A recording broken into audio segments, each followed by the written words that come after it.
I'm Amy. I'm Wendell. And I'm Patrick. And this is Yes, But Why? Podcast.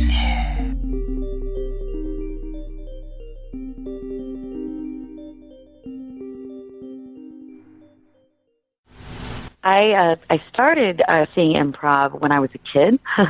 We had BBC America, and we actually got to see old seasons of Whose Line Is It Anyway, the British version. Oh. And that's where...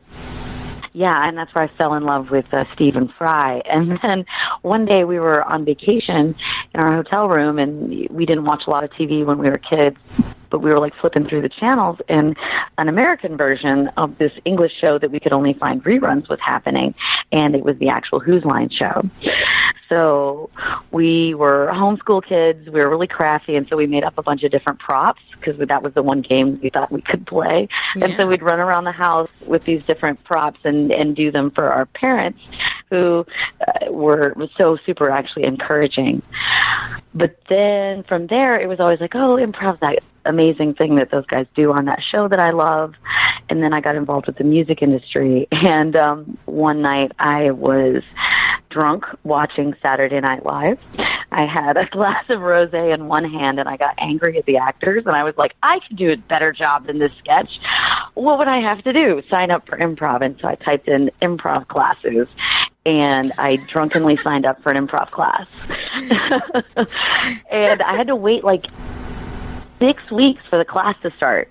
And so I was waiting, and then from there, I went and did this weird thing. And after my first class, I had a love-hate relationship with it. Because I was like, oh, this is super hard, and I'm charismatic. I have a theater background, and yet I can't do any of this. And yet, yeah. And then I just loved that challenge, though. Yeah, I understand. I also have a musical theater in high school background. When I started improv, I thought, oh man, yeah, I'm going to be totally great at this. And then it was like, wait, it's hard. Exactly. And then that was when I came to the realization that even as adults, we have to like learn and grow. But there was something so addictive about not having to be perfect or not having to be on all the time. I was in the middle of sort of a life change.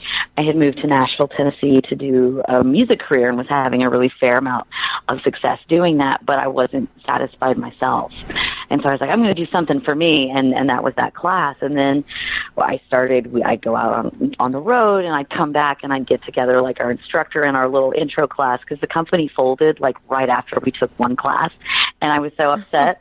And so we got like the instructor and what was left of our class, and I would have like these, we would call them like underground improv classes in my living room, because I just wanted to play and have something where I didn't need to be, a performer, where I could just maybe tell an inappropriate, unrehearsed joke or experience playing a character other than likable girl, right? And I was like, oh, yeah. I can be an evil supervillain, and I can be a robot, and I can learn to tell a joke, and it was so fun. Yeah, wow. What was the music career about? How did you get into music after? Did you go to college? I went to college for a year. I didn't graduate. Right on. Wasn't for you? Yeah, right. I was homeschooled. I grew up in Montana. Huh. I had a bazillion siblings, and there wasn't. We could play card games. We could go hiking, and I loved to dance, and I loved theater, but especially when I was a kid, growing up, there wasn't the opportunities for homeschoolers, and especially in the state of Montana, there's nothing. So there wasn't like community theater that I could be a part of. So I would watch musicals, and then I started playing guitar, and started then writing music. And then from there, my parents were like, if this is what you love to do, we'll support you on it. I went to college for a year for music and business administration, because I'm also very type A. And after that year, it was like everything was sort of picking up, and it was like, well, I want to move to LA, New York, or Nashville. And Nashville, the rent prices were excellent, and everybody here in the city, very much, I thought they were going to be very judgy and like, this is a secret, thing. We don't want outsiders. And yet, from day one, the welcome that I got in Nashville was, if you're a good person, if you do good work that you love, and you're nice, there's room for everyone, and we'll support you. Great. What a great town. Yeah. Right? Well, for the music anyway, so. Absolutely. And the house I ended up getting was right next door to a country music artist, Jim Ed Brown from the Browns, which they were a very popular group in the 1950s. They actually had the first single that ever went number one on both the country and pop charts, just for cool trivia. And he sort of took me under his wing, and he was like, I went over to his house because our realtor was like, oh, you should meet this guy, but I'm sure you haven't heard who he is because he's like 70 years old and I'm like a 20-year-old kid. And I was like, no, I love older classic music. I was homeschooled. I'm secretly from the past. And so he was delighted that I knew all of his music, and I gave him like a DVD that I had handmade and like burnt on my own CD right back when we used to have CD burners. Yep. And I gave it to him, and he checked it out, and he gave me a call and was like, as soon as you get into Nashville, I'll start introducing you to people. And from there, it was networking. It was just networking and being a nice person. And and then from there we recorded the first album, and then that led to getting to perform at the ACMs, and then that led to doing touring and working with that, and then it was great. It was really fun. My album is a much more traditional country album, which is what I was doing at the time. I personally am much more now into, like, I play piano, and so if it's like 70s easy listening or Broadway stuff, that was my jam. But in my shows, I started improvising songs. Because you're at a set, you have 2 hours to fill, and it's like, what can you do to entertain yourself aside from doing a mixture of like covers and originals? And I would always be like, hey, audience, what's something that's on your mind? I bet I can write a song about it. And I didn't know that was, musically improvising. I was just like, I just call them, I'm making up songs. And then I started dabbling in improv, and I was like, wow, this is a performance thing that's really satisfying. So I took a year off from touring and sort of fell headfirst into doing this, and then voiceover work as well. And doing radio work. And then all of that was great. So I got the fun of the creativeness of the songwriting and working with a team, and then also getting to do more theatrical things. And then I made the mistake. Our team, we all got together and decided to go up to Chicago because we wanted to see what all this improv was about. And I got to see a group that was called the Deltones. Oh. And I about lost my mind. I did not know you could have a group that was a majority female, or at least in that performance it was, and that also did musical improv. And they created, I don't know if you're familiar with the format, but they created essentially an improvised one-act play, where it's a bunch of montage scenes that are all tied together with songs, and they would have choruses, and they'd do callbacks, and that was just an eye-opener for me that this was even possible. And I was like, someday, if I could ever get to do this, I would probably do improv all the time. Yeah. So the music career, you were doing well, but it just wasn't fulfilling you. It wasn't something that it was working out, or did you kind of feel like, I appreciate the idea that when you're on tour and you're performing all the time, you're performing the same songs over and over. And that's an interesting thing I've thought about, when talking to musicians. It's like, how do you get through that? Because improv is about new stuff. It's about having a moment and then letting it go. And if you're of that mindset, I can't imagine doing the same songs over and over would be something you could really handle. Was that the sort of reasoning for how you kind of got out of it, or was it kind of like just not work in your creative Jones, or did you just finish that part? I'm giving you a lot of options. I'm sorry.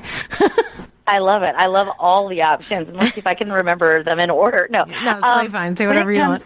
When it comes to the repetitive part of the song, I discovered really early the way to keep it fresh is to understand that for the audience you're performing to, it's the first time they're hearing it. And so that allows you to sort of live vicariously through them. So that helped a lot. The other things that are involved with being a touring musician were the parts that I personally didn't enjoy, which is you're needing to book a band, you're having to fight with venue owners. Maybe they didn't book the way that the setup, the sound system might not be set up the way that you want it. They might ask you to do 3 hours instead of an hour and a half set, or they might need to cancel because of weather. And it's just a lot of emails and setup and working with the band, which is actually ironic now because when I run Nashville Improv, it's a lot of the same thing, but for some reason it's much more satisfying because artistically, I guess at the time I was enjoying it, but I didn't like the touring aspect of it. Touring on a bus is great. However, to get to that point, there's a lot of work and there's a lot of just sitting in a van and you get up and you drive and you then go to yet another dingy bar and you sort of have to work with them and then you come back to Nashville and there's a sort of a songwriter night grind where you'll have all of these new people from out of town that are performing their 2 songs and then they're trying to network, but then they're also wanting you to come out and see their shows, but they're not able to pull an audience. And it was a lot of moving parts that it wasn't fulfilling to me. And so it's like the stress of that versus the high or the love of performing in front of an audience was just something that was putting me in a really bad place. And it was like, well, I started seeing myself like drinking to cope or sort of like avoiding to cope. And I was like, wait a second, if this means that I'm not happy, I should take a global look. And that was honestly really scary as a performer because here I've been working for 8 years probably going like, this is what I'm going to do. This is what I want to do. This is what I need to do. And everybody giving you that groundswell of support and then sort of finding yourself at that place where a lot of people think is like, wow, you've made it, but you haven't made it. And yet you're finding a form of success and to not be fulfilled felt that was a really scary thing to admit, to tell people that, like, to allow my mind to change and to allow my direction to change.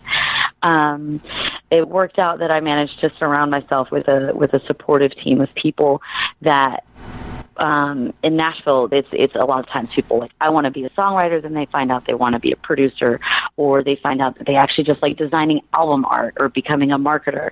And so I was lucky enough that everyone's response to me as I was having sort of this crisis of like, what do I do? Where should I go with my life? I feel bad for succeeding and not being happy.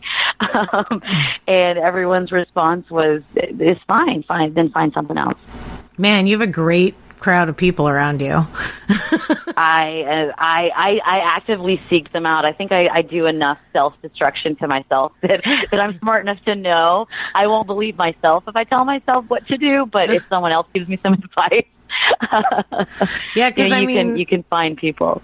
Mm-hmm. Yeah, it makes me think of, because you went to college only for the 1 year, the 8 years seem very much like every person who graduates from high school and then spends 8 years trying to figure out who they are as an adult, right? Exactly, right? You spend 8 years being a doctor and go, I don't like this job. Yeah, or anybody who, and in your case, you chose music and your family supported you, but a lot of times I feel like people's first choice is usually that thing that's like, oh, I should do this because it's the smart thing. Like they become an accountant, or accountants, or like they go get a business degree, for instance, and they don't really want a business degree, but they get all the way through the school and then they get a pretty good job and then they work at that job for a little while and then they're like, no, exactly. I don't want to do this exactly. anymore. Yeah, I mean, I feel like it happens to everybody. I'm so glad that you had such a supportive group alongside you, that you were able to go through it in a good way. Because a lot of times, people aren't so supportive. You know what I mean? Like, they think you got to make one decision in your 80 plus years of life, and then that's it. You got to keep it. When you're 18 years old, if you make a decision, you should stick with it forever. It's like, come on, man. Sheesh. Right. And it's like, it's a lot of pressure, and then you start putting that pressure on yourself. Yeah. And especially, I think, us as artists, we tend to be more givers and more sharing our energy with others and not wanting to sort of take energy from people, to sound like a little hippie for a minute. But I will say, counseling, I'm such a fan of counseling. Like, if anyone's trying to figure out what they're supposed to be doing, or if you're experiencing guilt because you're trying to go through some sort of life change, find counseling, find people to talk to about it, where you don't need to be on. You don't need to be that great, wonderful, engaging friend, or that person that's super passionate about improv. Like, sometimes you need to have the freedom to say, this is not satisfying, why? And not be afraid of being judged. Yeah. Even if it's something where you're like, I'm in Nashville doing music and it's going well, I don't want it. Yeah. That is such exactly. like, you are so strong. Like, the fact that you're not like, yeah, so I'm still touring. You know what I mean? Like, and we're having that conversation instead. Like, that's amazing that you were able to pull yourself out of that and find a new path. Yeah, man. Question, can I jump back? At the very beginning, you were talking about Whose Line with Stephen Fry. I was a huge fan, and this is later, but certainly not when it was out, of Fry and Laurie, the sketch show that Stephen Fry had. I really enjoyed that, and I don't think I saw it. I wasn't lucky enough to have BBC like you guys did, but I definitely caught it when the internet started happening. I was searching comedy and looking that stuff up, and then I just devoured it. I think I was watching all of the DVDs when Netflix was sending DVDs in the mail. I got a lot of Fry and Laurie DVDs. But yeah, those guys are really great. Which other comedians? So tell me about your comedian influences. When you got started in improv, you're figuring it out and you found your way, but sounds like you have loved comedy for a long, long time. Who are your faves, and who are the ones that like have inspired you either with their career or with their comedy style? Oh goodness, there's so many. I grew up watching Carol Burnett as a kid. Oh, yeah. Again, I grew up in the past. Just imagine a time lock where some weird child was like, but I love Carol Burnett. Perfect. I love it. Because she's just, the timing is impeccable. The sketches, it's everyone's favorite. But I still remember where I was as a child when I saw her come down the stairs with the curtain hanger as her dress, and it was such a sight gag. And just watching her stand and just own this moment was like, to me, I was like, this is the greatest thing. And Madeline Kahn is another one. I think she's fantastic. Like, she is a shining light of comedy, even on some of her less famous ones, like What's Up, Doc? She gets to play the villain. She's sort of the terrible girlfriend, and versus what she's doing in Clue, like Madeline Kahn is just a goddess. Yeah. And so, as a kid, that was a lot of it. And then we watched the Muppet films a lot.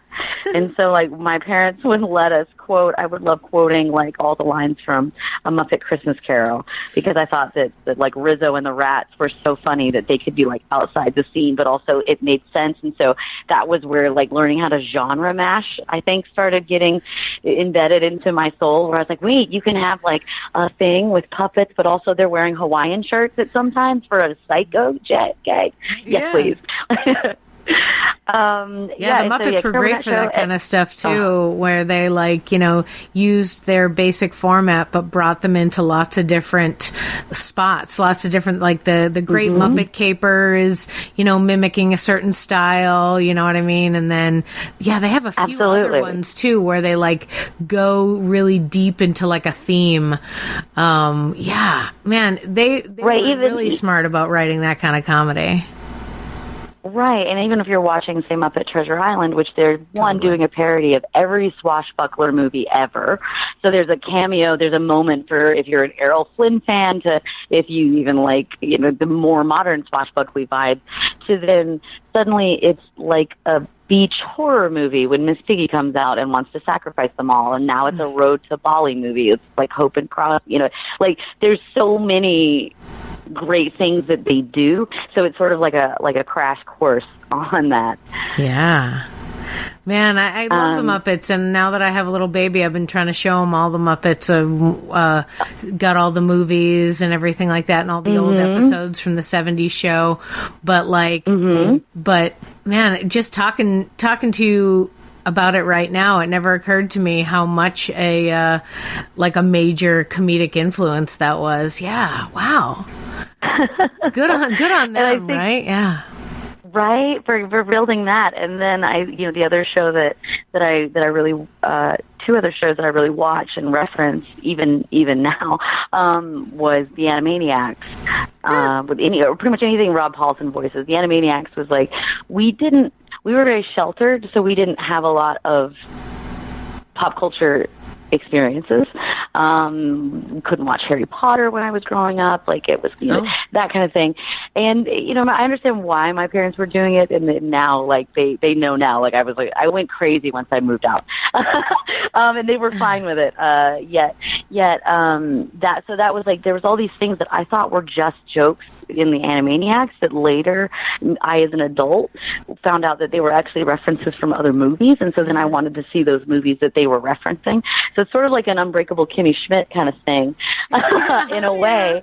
And especially when I started getting involved in improv, I found out that, I knew nothing. Like, I had never seen Harry Potter. I couldn't name a Spice Girls song. And I sat down and went, okay, if I want to find out about this whole pop culture world that we have, that I found out that I really like, I'm a giant nerd. I sat down and I ended up watching over 100 of the IMDb's top 250 movies in a year. I did it like homework, where I was like, all right, guys, I want to figure out this stuff that you're talking about. Wow. And so it was like, let's find out all this stuff, which as an adult, I think has helped me be able to understand in some ways, like, I'm analyzing these movies, which is so I don't get to enjoy them as much, but I'm like, all right, why do people like this? Oh, this is cool. I didn't know this is what's the difference between a horror movie and a slasher movie? Well, if you hadn't seen either and you watch both of them like within a week, you can really get a great comparison and something to start basing your touchstones on. Yeah. Wow, that's so interesting. I appreciate the idea, too, that your brain is such that you're analyzing it. Like, you're watching these movies and you're doing it, and you're watching, like, structure and framework. And, like, if you watch a couple of horror films in a row, you can be like, oh, I see. This is the girl who's going to die at the beginning. We don't care about her. Let's watch her die. Okay, oh, here she goes. And that's going to help us understand how everyone else will die.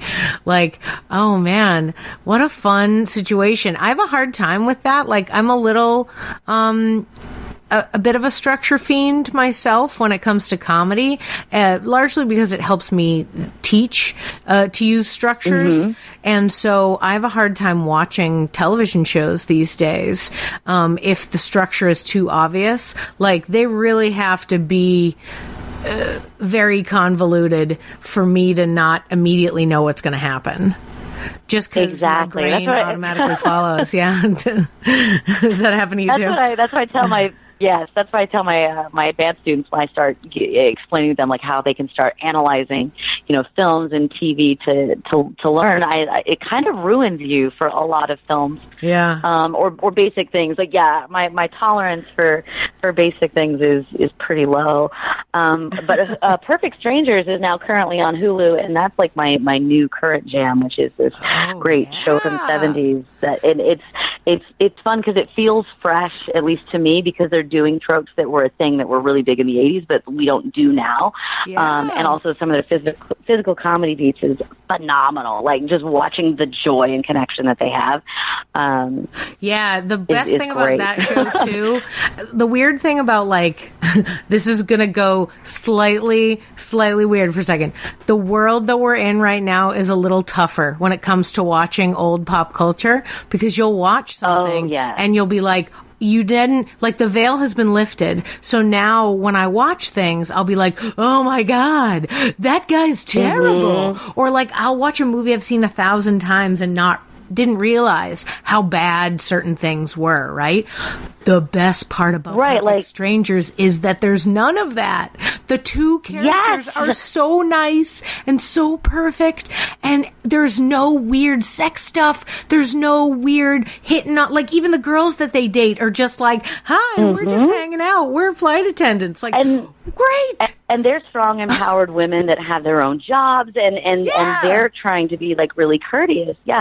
I'm a huge Frasier fan, so I decided to go back and watch Cheers last year, and because I had never seen it all the way through, and it was driving me crazy because, like, the amount of just blatant sexism was awful, and it's a bummer because there's a lot of jokes and bits in the show. It's well written, but that era was such where, you know, a guy is considered funny if he's hitting on all the women and getting them drinky and taking them home, and it's like it's weird. You know, and he can constantly sort of harass this, you know, Shelley Long or even Rebecca later. Yeah. But Perfect Strangers has none of that. Even the fish out of water, coming to America for the first time, the jokes are I hate to use the word wholesome because I feel like that sort of cheapens the quality of the show. Like, I'm really encouraging everyone, go out and watch it, but it's like a hug of goodness that lets people know that we can do comedy in safe ways. And that was actually something when I started this, you know, when I started doing improv over 10 years ago, sexual harassment was a thing. I experienced it. I saw it, thought it was normal, and then got real angry about it and decided that when we decided to start our own group, I was like, we were sitting around, I was like, I want to have a sexual harassment policy. And this was about 7 years ago. I was like, I want to have a sexual harassment policy. And everyone was like, why? And I was like, because I'm tired of having teachers abuse their students. I'm tired of putting people in very awkward and uncomfortable situations, and I want this to be a safe place for performers. And I think there's a reason why women don't do improv. So what if we just made a safe place for women to do improv? And happy to report that our cast has always been, through not intentionally, but hopefully, we've always been averaging more than 50% female. And right now we are 30%. We're 70% female and minority, and I'm so happy. like I love all our guys. All our guys are amazing, but like trying to create safe places for that and seeing now how much it's changed and we're finally talking about it and holding people accountable. I have so much hope for future generations, especially female improvisers that might have quit because something terrible happened to them and they thought it was their fault. Yeah. Austin has had a recent renaissance where everybody has, all the different theaters have come together and had conversations about how it's like, no, we're not standing for that anymore. This is something that we as a larger community are going to stand up for. And so all the theaters communicate, you know what I mean, when there's trouble or anything like that. And it really helps because for a long time there were individual communities and you could slip in and out of one. If you got ousted from one community, you could easily go into another and nobody would even notice. But they're starting to get a little bit wise to that particular technique that was being used by some creepers in the past. But let's leave this yucky topic, and I would love to go back to you and the beginnings of your improv. So when you first started improv, like you said, the theater that you first took classes at, totally, it didn't work out. Poor kids, I totally understand. Improv theaters are not easy to run. But then you took it upon yourself to start having classes in your house? Yeah, we were sort of like a little underground team where we did classes in my house, and we did that for like 9 months, and then we found another local improv team that we were like, we would like to be maybe your opening act. And we did it one time, and our show was great, but the group that we sort of opened for wasn't really supportive. They might have been kind of, they weren't supportive, and so we were like, oh, well, maybe we shouldn't do this. Like, it wasn't that they said we were bad. They were more like, well, you guys did a really good show, but you can't open for us anymore because the audience liked you guys. And we were like, well, that's not our fault. Right? And it was weird because, like, we had drawn in, like, this crowd, and so we're like, all right. And then I was at the point where I was like, well, maybe I want to go back into music. This was sort of, I was going to take my year off. I did my year thing. And then our instructor ended up moving up to Chicago, and so we sort of all drifted apart for a couple months. Then we had someone that we knew come back from Chicago, said he wanted to start his own group. And from that group, myself and another intro student, so we'd both signed up for the same class and became really good friends. He's now my business partner. When we joined, we were like, all right, maybe we can sort of be a help because we don't want to have another one of these close.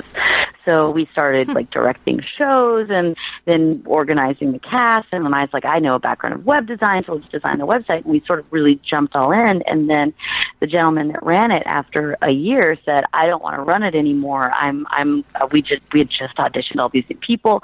And he's like, I don't want to run it anymore, so I'm closing the place down. You guys have 2 weeks notice. Your last show is going to be, yeah. And we were like, what? No.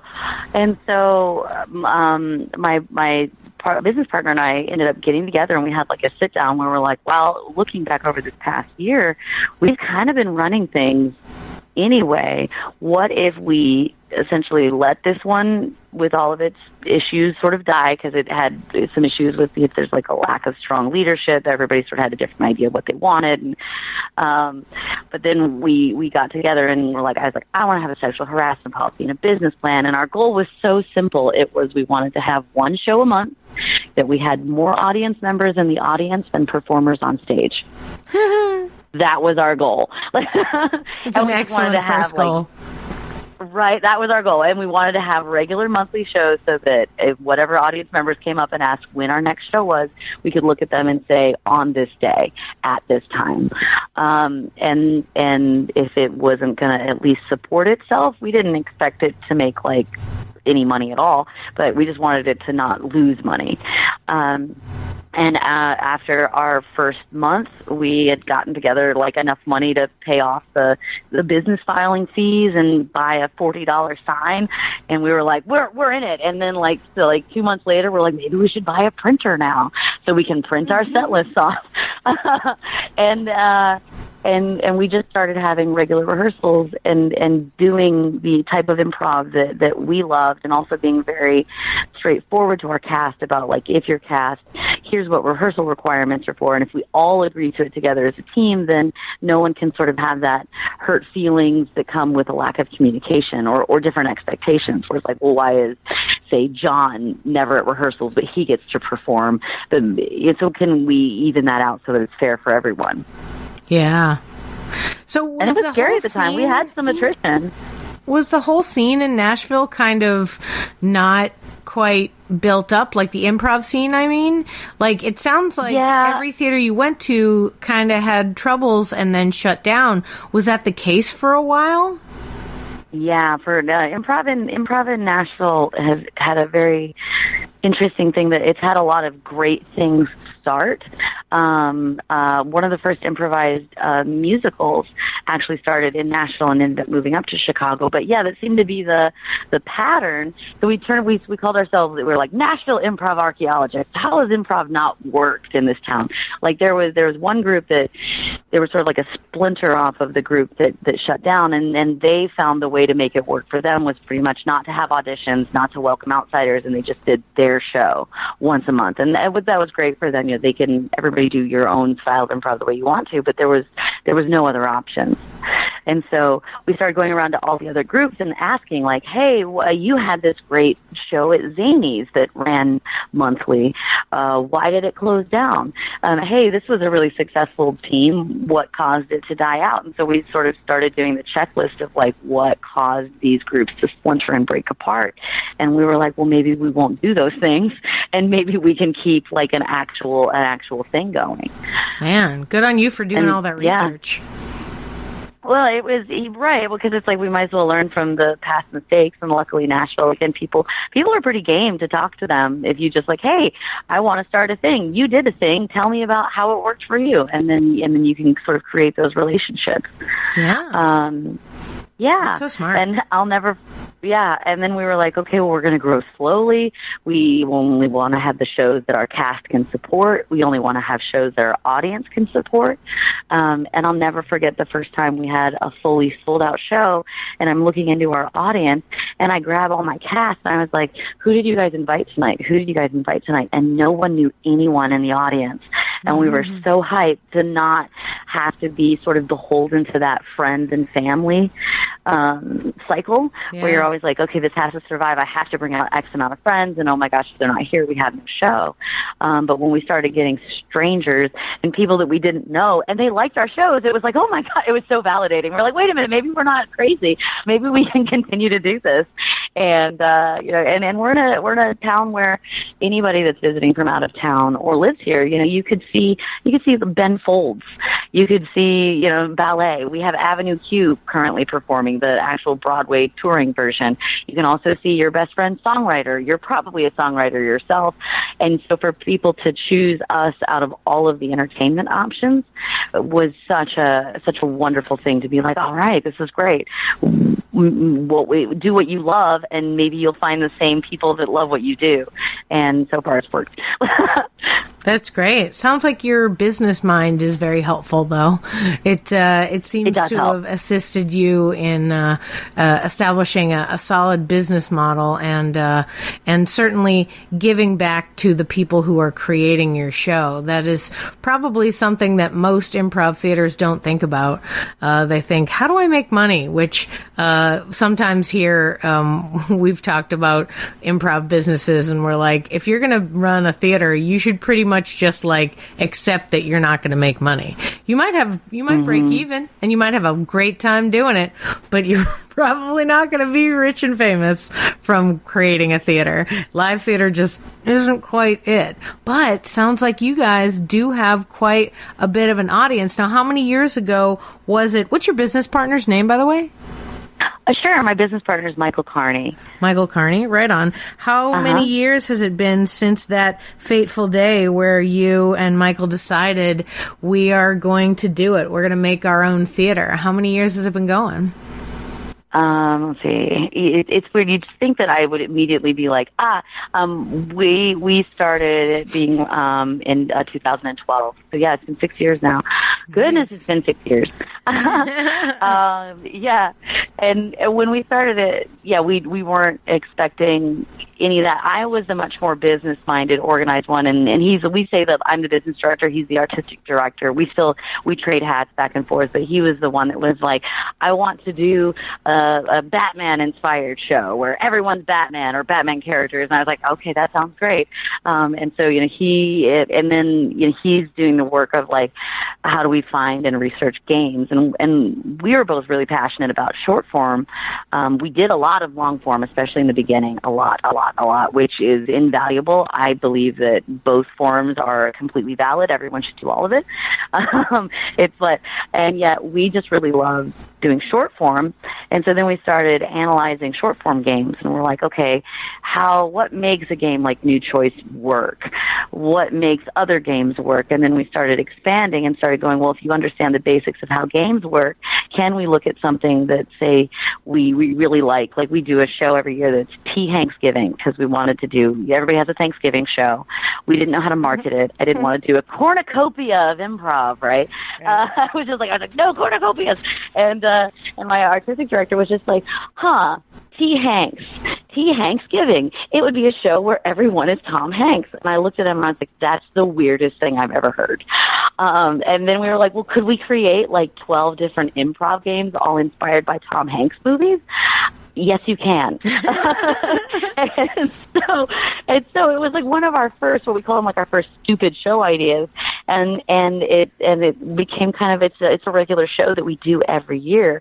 That it's sort of a thing where our cast all dresses up as different Tom Hanks characters, and then we do, and we're always creating like different games that are inspired by whatever films that he has, and it's so neat seeing a cross section of all ages, and everyone loves Tom Hanks, and we love Tom Hanks, and yet also we're doing short form based on it. So like we have a guessing game where he's Captain Scully who's trying desperately not to crash the plane into the lake, into the Hudson, but he has to guess what his passengers need while he's also avoiding the birds. Right? It's so fun though. Yeah, that's so funny. I love that. What a smart thing. So we were like, how can you break out of just the core 7 improv games that sort of existed, or even just the Who's Line run of games, and how can you expand it? And so we now have we started writing it all down, and so we have a games book of like 155 different improv games. Wow. Yeah, and that to us is like really fun. And then we also do long form formats as well. But to pull an audience for us. Sorry to cut you off. So Nashville Improv teaches classes both in short form and in long form. Yes. Oh, that's so interesting. You don't hear that. You really don't. I've done a lot of interviews with a lot of improvisers across the country, and usually they've picked one. And I really like the idea that you guys do both of them. So you have do you have people interchangeably teaching it, or do you have like a crop of long form teachers and a crop of short form teachers? We encourage our performers to get at least comfortable in both. And then if they want to do a long-form team, so like we are currently working on, we have a long-form team that rehearses separately because we're working on doing a full improvised musical. So we know we want to do a 60-minute, one-act Broadway play. But to get that amount of connection with each other, you really need to work together with just your core team. And so they work on that. I have instructors that they specialize in teaching long form. And so I have like my Herald guy, like he loves teaching in his Herald class. He trained in it, and yet he's also SAT Comedy Lab trained, so he's also trained when we do a hosting class. So if I need to train people to become hosts, he's also that guy. I like doing performance level classes and also intro short form. Michael is we have a class right now that's running, that's a new one that we're trying out that we really, really like. It's all about pop culture. So it's how can you bring pop culture elements into either your short form or your long form. Fun. Yeah. And so we want everyone to at least have a working knowledge of both, because I believe it makes you a better scenic improviser. Yeah. I think that, if you do short form, you find out a lot more different characters and how to quickly start in the center of a scene or quickly make a decision of a direction, because you only have 2 minutes anyway in the scene, so just jump in and go. And I think it makes you agile. It makes you agile, and it helps you stay creative.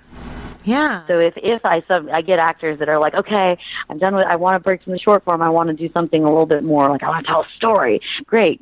Build up your long form team, come up with a show, we'll run it for like a month of shows, or we'll run it every other month, or whenever you guys want to put the show up, just as long as it's rehearsed and you guys can pull some sort of an audience, or the audience that we're pulling enjoys what you do, let's do it all. How big is the community in Nashville now? Now that you guys have been working so long to, make it work and build it up. Yeah, it's growing. It's growing a lot. It's finding its legs. We currently have a cast of, we just had auditions, and so we're now we have 28 improvisers. I have 8 instructors, which is wonderful. And then there's now more small groups, and so it's wonderful seeing students that are getting together, that are practicing, coming up with their own shows and finding their own venues, and we're doing everything we can to push and support that. So yeah, we're turning into a real improv town, which is exciting. Yeah. So are you guys pretty much the main improv theater in Nashville? There are no other improv theaters, or are there a few others, but they're not quite doing what you guys are doing? Yeah, there's a few others. They're not quite doing what we're doing. There's one group that it's a comedy club, but they do improv in that comedy club as well. And then there's a couple other smaller groups that no one currently is having like open auditions or like at the moment. So we're still always like do more. Yeah. So, but are you guys the main training hub, or is that other comedy club also teach classes as well? They do teach classes as well, and we're of course of the opinion of, hey, everybody, the more training you get, find instructors that you like, find the style of learning that works for you, and go for it.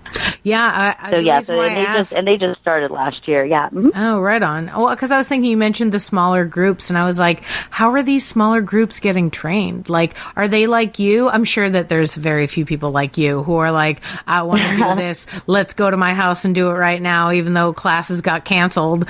Like, so I wondered, you were mentioning that there were some satellite groups that are, creating and developing, and, I wondered, where did they even get their training? Like, how are they not already in your crowd? I appreciate that, that there's the idea of your theater, and your theater does auditions and stuff like that. And when you mentioned the other people that were like, oh no, they just work on their own private like troupe, and that's it. And then they try to get gigs places. I was like, wow, I've never thought of it that way. I've like never thought, and perhaps maybe that's why I'm not famous, but like, I've never been like, how do I get my group to get a bunch of gigs, a bunch of places? I'm usually like, how do I get involved in a big community and hang out with a bunch of people? I don't know. I wonder. It's just, I think different ways of looking at it. Never thought occurred to me. And I think it's sort of if we just didn't have that opportunity. Like I love getting to go to Chicago or Austin. Being able to, or like I just got back from Boston, which I love everybody out there, and it's wonderful getting to see this community. And so we just didn't have that, and so we were like, well, if you build it, they will come. Yeah.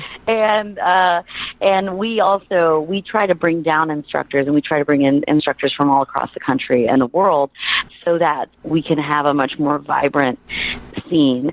So, you can train with improvisers from France. We can bring down, like Adel Rafai from World News. We can get Parody Francisco, who just started her own theater in Columbus. And so there's a great inter-network of community that we always work to try and bring in guest instructors. Like we had Kevin McDonald come down a year and a half ago because we had students that were interested in learning to do sketch. And so we were like, great. He came down, taught a weekend of workshops, and then from that, one sketch group was at least built up enough to be able to start something going. And so that's sort of what we try to do. So if you are an instructor out there and you want to come to Nashville, shoot us an email. Like we can talk dates. Yeah. We love having people come visit, and it's a fun city to party at. Yeah. Plus, it's so great to like go talk to new people, or to like, sometimes if you are an improviser in a town and you have all the same teachers, you can hit a rut, and then all of a sudden you like meet somebody who comes from out of town, and you're like, wait, I remember why I love it again. And then your teachers are like, I hear everything you're saying. Finally, I didn't hear you before. I was just like, rah, rah, rah. But yeah, no, it's great. That's wonderful that you guys are working so hard to develop this community, to create opportunities for the people in the community that want to do shows. And I mean, even you're mentioning people pitching shows to you, like, hey, I have this new idea for stuff. Like, that's awesome too. Like, so wonderful that it's such a vibrant crowd, that they're like, not just like, yeah, I guess I'll go to class, I guess I'll go to rehearsal. It's like, wait, I have this brand new idea. Like, that's so awesome. So wonderful. And I think thank you. I think it's a tone thing that we do set, which is we start letting know, especially when we get advanced students or say students that are like, oh, I don't know if I want to audition. I sort of want to do my own style. And we're like, great, we will, if we can at all assist you with either finding a venue or producing it. I would love to go to more improv shows that I didn't have to produce or direct. It's like the greatest thing. And it's great for me to be able to send students to other shows as well. Right? So it all helps everyone. And I use Austin as a perfect example. Like, you guys, how many full-time theaters do you guys have right now? 5. 5, yeah. So if a city the size of Austin, which is way smaller than Nashville, can support 5 full-time improv theaters, there is zero competition. We're not even going to worry about it until maybe we hit that saturation point. There's more than enough audience to go around. People love improv, and it's wonderful to be at this like improv renaissance. Yeah, it's crazy actually. In Austin, I function largely at this one theater called Fallout Theater. There is another theater literally 2 blocks away called The Hideout, and I don't think we even overlap slightly in audience. I think the crowds are just totally different kinds of crowds, and I don't know how that is. I don't know what that's about. It's like we're 2 blocks west. Why? Like, what makes our place this vibe and that place a different vibe? And it's great for the businesses because then it's like, it doesn't even matter. We're not in competition at all. Everybody can be doing every show in town if they want to, because this crowd of people wants to watch this kind of thing and this crowd of people wants to go to this kind of theater. I don't know. It's so fascinating. Please, Nashville people, get out there, make more improv, do lots of stuff. I'm inspired. I'm real excited for the Nashville scene. And so awesome that you're like right in the forefront of it. So I want to ask you one last thing before I let you back to your exciting life. But you have been doing creative stuff since you left home. Since your parents were like, see you later, enjoy the world. You've been doing creative stuff and you've stuck to it. Now, it's different creative stuff, admittedly, but you have stayed doing creative things. How do you stay dedicated to that? Why, like, at no point have you been like, forget it, I'm going back, I'm getting my law degree. Oh, it doesn't matter, I'm going to be I've thought about it, I will say. To be honest, sure. I have thought about it. There's been a few times where I've had to pick up a 9 to 5. Of course. Right? And doing that is a great reminder for me to be like, well, is my hatred of knowing that I'm going to be at the same desk at the same time every day more than my dislike of maybe hustling a little bit harder? Sure. But it's not even like not having a job or whatever. Like, you can have a day job, but it's like some people will just forget comedy. They'll be like, I was doing creative stuff and I meet people and they'll be like, I'm 30 now, I gotta be serious. And I was like, okay, good luck to the rest of your life then. But it's, right. So yeah, 9 to 5's notwithstanding, we all need to make a buck. Of course, it's important. But like, what makes you keep doing creative things? Find the things that bring you joy. Say yes to things that you might not expect. I didn't expect to. I said yes a couple years ago to going to a giant convention, Dragon Con.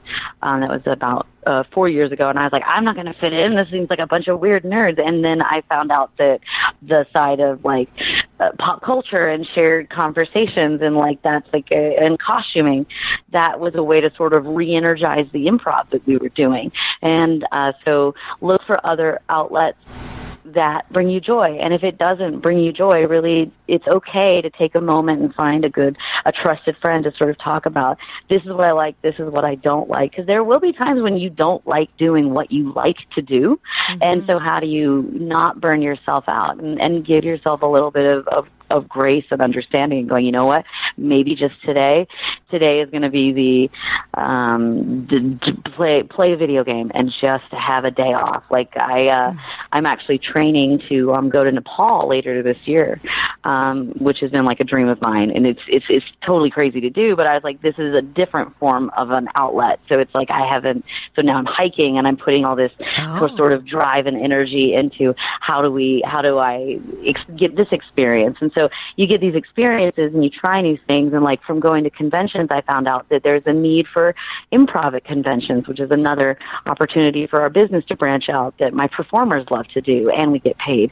And then maybe someone recommends a voiceover gig, and then you do that. And so because of the internet and because of technology now, we have so much more flexibility that I think it's easier to change. And so it's just understanding when you need to make like a big life change, to going from like no more music to only doing improv, to running an improv theater, to now finally having enough of a team that they can sort of manage it so I can go hike for 3 weeks and sort of reset myself and figure out what I want to do next. Yeah. That's for me has been a way to sort of keep that excitement going, and working with people, other new people that know things that you don't know. Yeah. That's so great. I think it's so important that you take the time to reset yourself when you're talking about how you need to go do the hiking and get out there. It's really important. I think that's the toughest part. When you are creating things, you need to be part of the world so that you can soak up what the world might need for you to then create for them. Like, the world has been changing a lot culturally lately, and I'm trying to pay attention to as much as I can to see what it is that we need, what it is I can provide to the world. Like, I'm like, what do people need me to do right now? You know, I'm in a bit of a transition period myself, having a young baby. I'm not at the theater as much as I used to be by any stretch of the imagination. And so I'm sort of, looking over other creative outlets and different ways to express myself. And I'm like, okay, what does the world need from me? And all these conversations that I get to have with all of the wonderful creative people that are on the podcast, it really helps. Like it's like my own little counseling. I don't go to see a counselor. Great. I just talk to improvisers all across the world, and they make me feel better about my life. That's good. Also, if you need to go see a counselor. Yeah. You're right. No, you're right. It's funny though. Well, it's great. And that's like for me is being able to talk. Like I got to go to the New England Musical Improv Experience, which is the first festival I've gotten to go to and not be either a director or a teacher or the manager of my cast that was at that festival. Like, I just got to go by myself, and that to me was a wonderful reset to sort of be able to talk to other instructors, but also not have to be in charge. But then to be able to come back and honestly, teaching is such a thing that helps keep improv inspiring. If you're helping other people, it's so much easier to be creative when you see that what you're doing is actually making a difference in someone else's life. Then it's sort of less about you and more about them, and that helps remind you. And it also reminds you, like, seeing the joy in a student's face when they get to do a Harry Potter improv scene for the first time, right? And maybe when I'm on stage for the 8,000th time hearing a Harry Potter suggestion from the audience member, I can still remember that joy and what they feel and channel that and feel that again. It's wonderful. Like, that's the way to look. If you look at things from a place of love and love what you do, it's so much more fun. Yes. What a perfect, okay, that is perfect. That is a perfect way to end this podcast. Love what you do. Put all the love that you have out there in the world, and you'll find your creative thing. Take care of each other. These are great ideas. Thank you so much, Lacie, for talking to me and sharing your story. I'm so excited for Nashville Improv, and I'm really excited to hear more wonderful things coming out of the scene.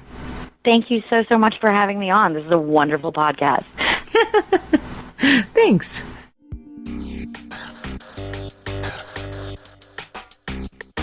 Thanks for listening to Yes But Why podcast.